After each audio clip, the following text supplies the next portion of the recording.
Bonjour à tous, on se retrouve pour l'analyse du match de l'Olympique Lyonnais face au FC Nantes, une rencontre qui s'est déroulée le 30 novembre dernier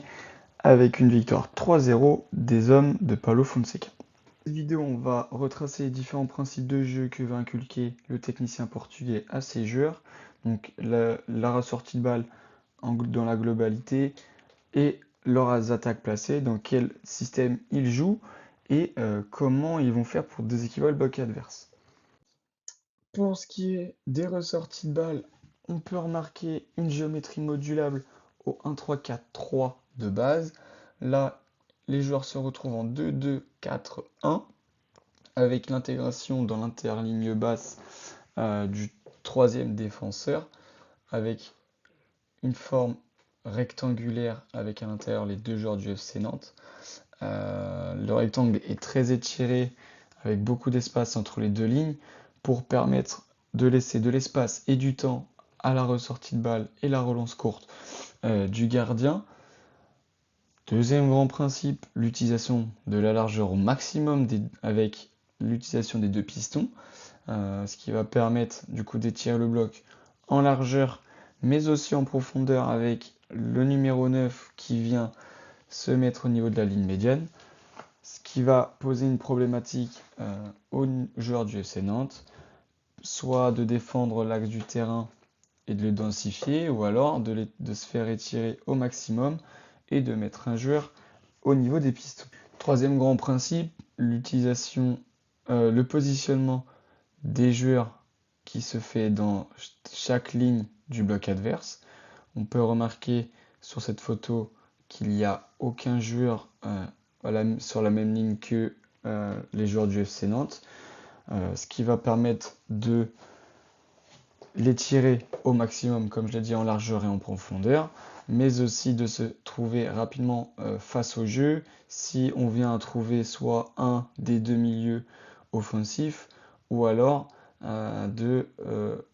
des deux milieux défensifs, ou alors l'utilisation des deux pistons et du coup d'essayer de se connecter à 2-3 joueurs pour mettre en difficulté le bloc adverse au niveau des ressorties de balles. En ce qui concerne les attaques placées des joueurs de l'Olympique Lyonnais, on peut remarquer un petit changement sur l'aspect tactique avec un 3-2-4-1 ou un 3-4-3 si on compte du coup les deux milieux offensifs proches de l'attaquant. Le seul petit changement du coup c'est le troisième défenseur qui était monté d'un cran qui redescend dans la ligne défensive et qui laisse sa place au deuxième milieu de terrain pour mener à bien les attaques et laisser un maximum d'espace pour le porteur de balle et ceux qui l'entourent. On peut remarquer les deux mêmes principes que sur la ressortie de balle, avec le positionnement entre les lignes, surtout sur la ligne de 4 qui est très voyante, et l'utilisation de la largeur, toujours des deux pistons. On peut remarquer que le FC Nantes densifie l'axe et laisse un peu plus d'espace au niveau des joueurs côtés, et une connexion très proche de la ligne des deux milieux offensifs et de l'attaquant pour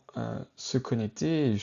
peut-être trouver un jeu combiné par la suite en fonction de la situation qui va être amenée. Maintenant qu'on a vu la phase avec ballon de l'Olympique Lyonnais, on passe maintenant à la phase sans ballon. Comment le bloc s'adapte par rapport au bloc adverse et quels sont les différents principes inculqués par le technicien portugais. Avant de commencer, je ne l'ai pas en photo malheureusement, mais sur les sorties de balles, j'ai pu remarquer du coup une géométrie